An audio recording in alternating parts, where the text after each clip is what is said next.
So with that, we will move on to our final segment of the show. It is the rugby news of the week, as we traditionally finish up the show with, and there is actually a fair old chunk of news this week, a fair few stories. We started with the rather unfortunate news that the Women's Rugby World Cup, which was due to take place in New Zealand in September, it's now set to be postponed by a year.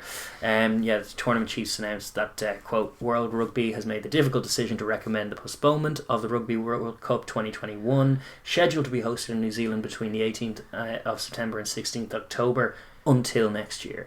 Is that a typo? 18th September to 16th October, it all takes place in less than a month? It wouldn't surprise me, because they tend to do ridiculously short turnarounds. We had something similar when we hosted it as well. It was a mental short turnarounds and long pitches and mismanaged and all of that stuff. That's silly. I don't like that. They should play it over a longer period of time. The effects on the body are no different from the men's games, so you can't be doing that to athletes. Well, there's a whole year to think about it. Hopefully they get the schedule thing. It is unfortunate. It may be for the best. It's tough to know whenever things are postponed and cancelled. It is unfortunate, but I'm not going to blame anyone. Obviously, New Zealand have been fighting some more recent outbreaks in the country. There's when you're dealing with amateur athletes, it makes everything complicated, and I think it's becoming more and more clear that the whole COVID situation is not going to be behind us by September.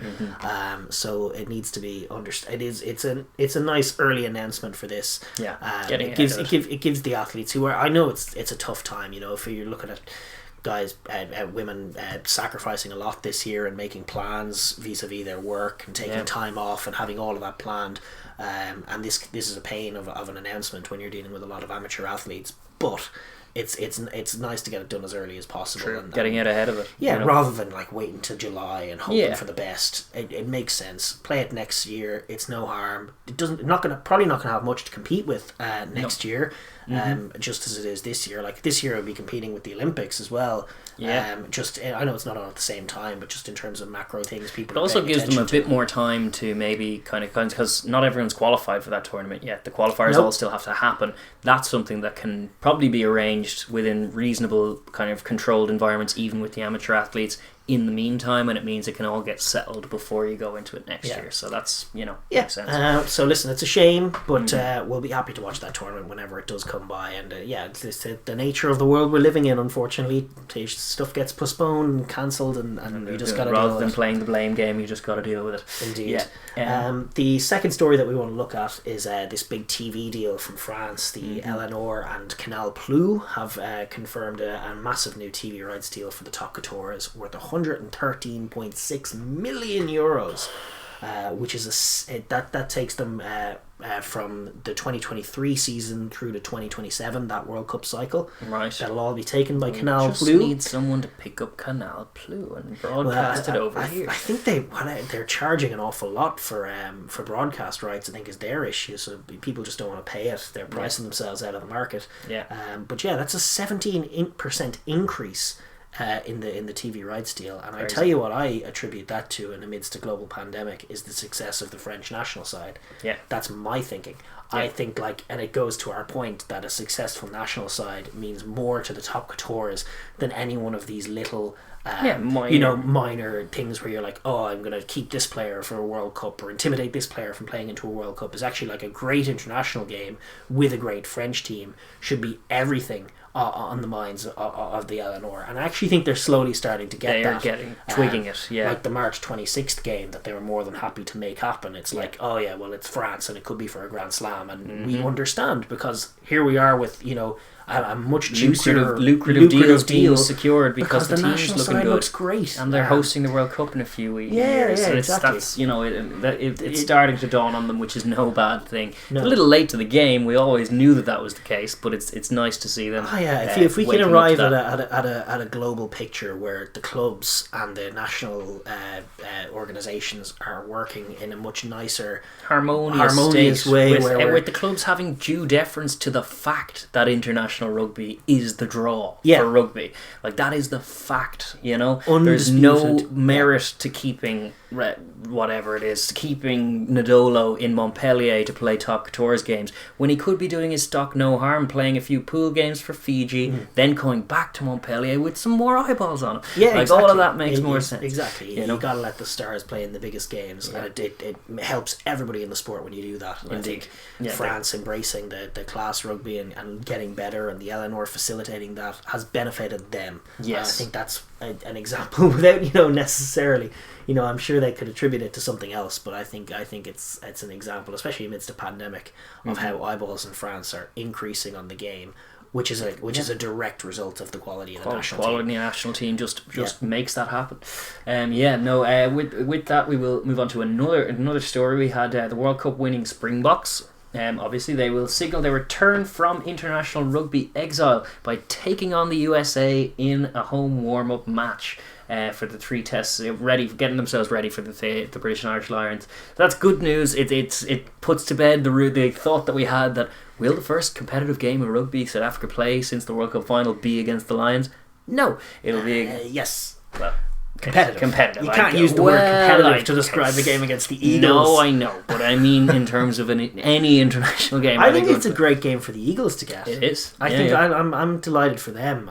They're assigned an interesting position as well. Yeah. In the Americas, with all these class South American teams coming up, they need to not get caught with their pants down. They need to qualify for a World Cup. They do. That's a proper scrap. They got Major League Rugby going on, and yet their national side is perhaps on the most recent evidence we have, perhaps falling behind of the likes of Uruguay and who knows, maybe even a couple of other teams like Chile. Chile looked good in that tournament. It's going to be competitive, and then you have Canada as well, who were granted dismal in the last World Cup, but never too far away. Rugby pedigree.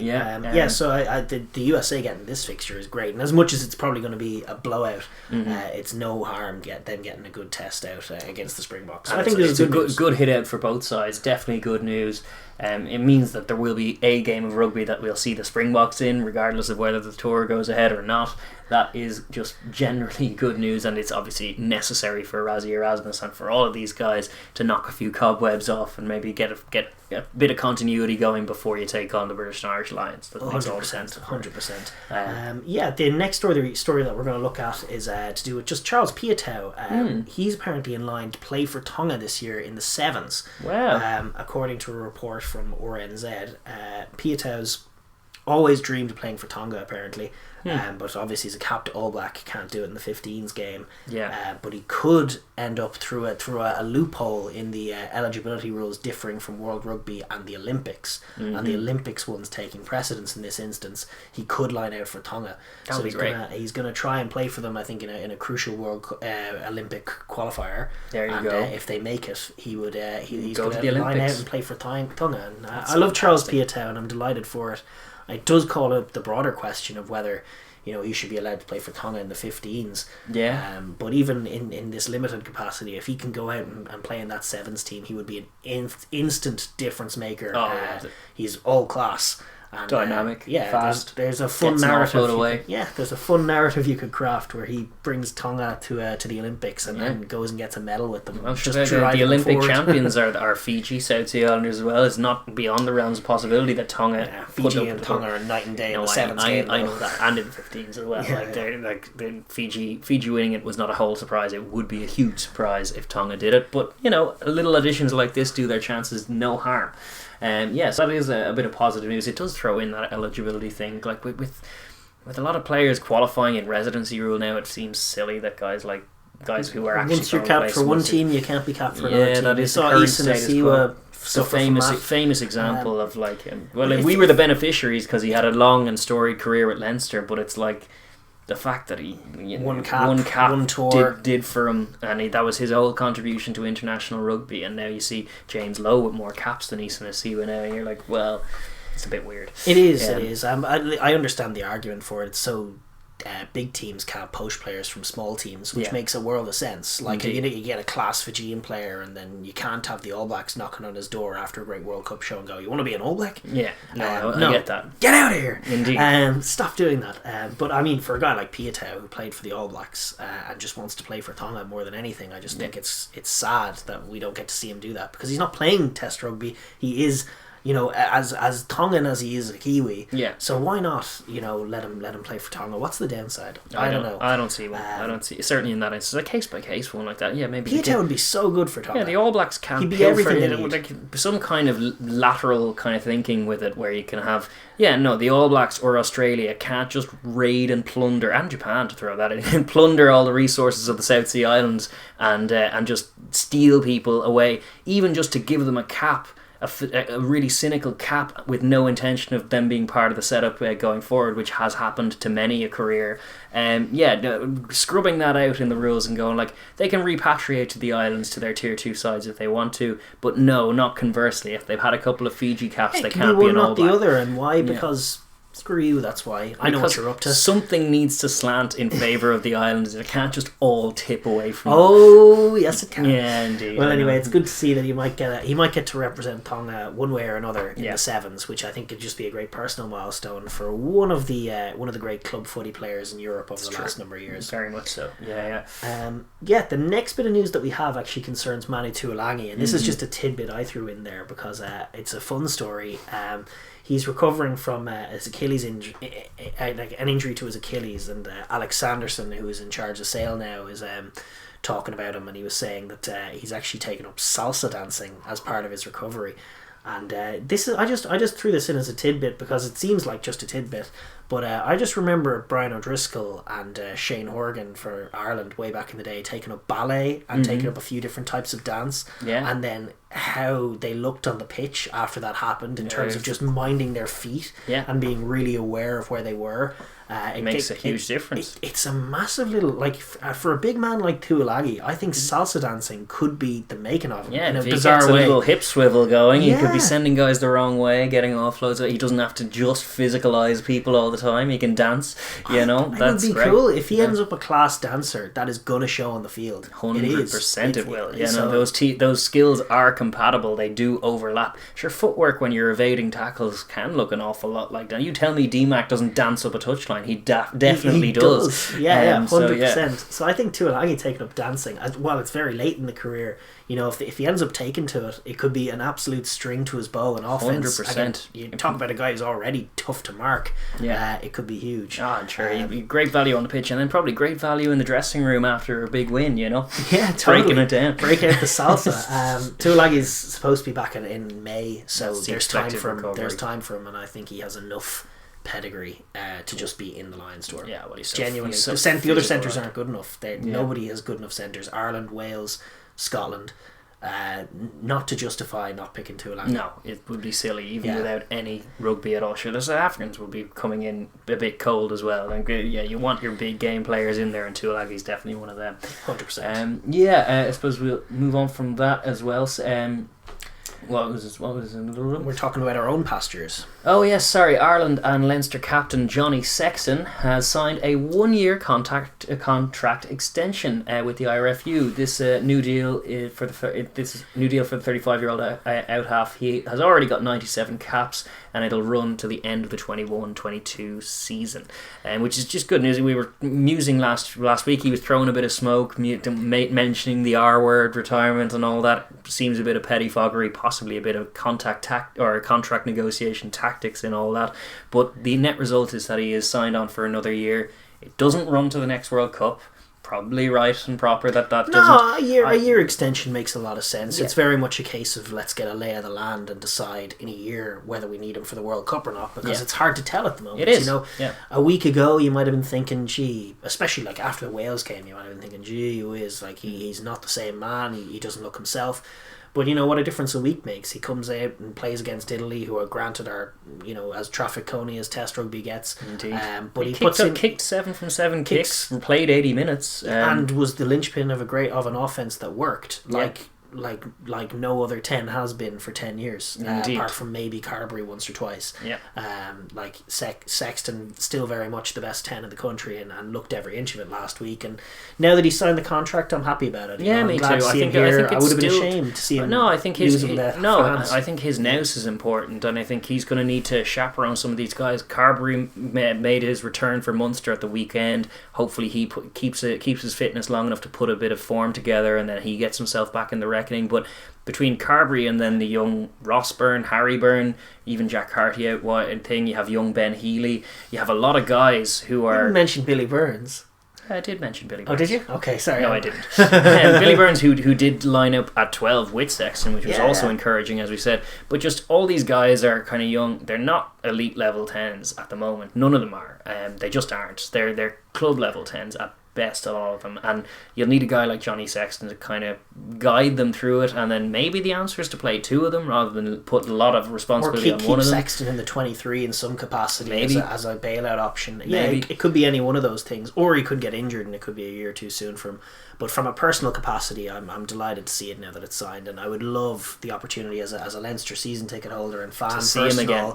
To see him off, to see him whatever about his Ireland form, which to be fair has been unreal as well. 2018 Player of the Year, Six Nations titles, I think 3 Six Nations titles, Grand Slam, whatever about all that, and the Lions as well. A successful tour in 2013 where he's the starting 10 and drawn series against the All Blacks. That's a great track record. But he hasn't been as kind to any of those teams as he has been to Leinster. And from our parochial point of view as club fans, we just got nothing but love for the bloke, and it would be great to give him a proper send off, which in it the doesn't RDS look like or in the Aviva Stadium is going to come this year. So love to see him again. That was the fear when it was chatted last week. It was like, have we seen Johnny Sexton live on the pitch for the last time? Might have been. Don't want to think like that. Didn't want to think like that. And so another year for Johnny Sexton. Great news for Ireland and for Leinster. Indeed.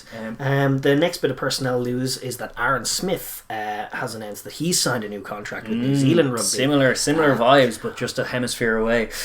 Although not the 1 year extension. He's in till 2023, and that makes all kinds of sense. He's still the best 9 in the world, even with Antoine Dupont's form. Aaron Smith, for me, and I will die on that hill, is still the best 9 in the world, because his passing is on another level from everybody else's, and that's a scrum half's job. And his passing is just unreal, and he's getting more and more streetwise. And Highlanders and Manawatu Provincial Union is where he's based at the moment, and those fans, especially Islanders fans as well, are just going to be buzzing. You'd like to be able to see him week in, week out. He is just one of those generational quality players. He's world class. And no question going to be a part of the Ian Foster's plans ahead of the next World Cup, so no surprises there. 100%. And then the final bit of news, we swing back to Ireland, to pastures literally green but actually red in this instance. Munster's Billy Holland has announced that he will retire at the end of the season. It was speculated that he might. He's had a long grind. It's going to bring the curtain down on a 14 season long career for the provincial side. Last week Holland became Munster's second most cap player of all time, making his 241st appearance in the win they had against the Cardiff Blues in the Pro 14. And he's an absolute stalwart warrior, and he's really been good value this year, because they lost R.G. Snyman in the first game of the season, first game back from COVID. They lost their big marquee World Cup winning signing, and they've had to lean on the experience of guys like Billy Holland. You have to respect a guy who just, like, without being the high quality, like test quality, or really even like a standout club quality player, no disrespect of course, but you have to love a guy who just goes out and does his job to the best of his ability for 14 years, playing game after game after game, offering himself in one of the more attritional positions in the whole game. Just living and dying for Munster rugby, and playing against guys who are physical freaks and winning games and getting the edge in battles, and guiding young talented guys and showing them the right direction, being a leader as he is, and they speak very highly of him, and they're I have a lot of time for those kind of veteran guys, and Billy Holland is one, and he's had an absolutely storied career, and to end it on his own terms is fantastic. And I'm not hoping for it because I'm not a Munster fan, but from their perspective, you'd hope to see him off with a bit of silverware, because they haven't had much in a long time. It would be nice for him to maybe the Pro 14 It's definitely in still within the realms of possibility. They're still in both the European competition and Pro 14, so a lot of rugby still to be played for Billy Holland. Hopefully, ideally, between here and the end of the season. But just a tip of the hat to him. He's absolutely a stalwart and a quintessential clubman, quintessential Munster man, and I'm sure all the Munster fans and the Munster faithful will share those sentiments as well. Fair play to a legend of the game. Absolutely.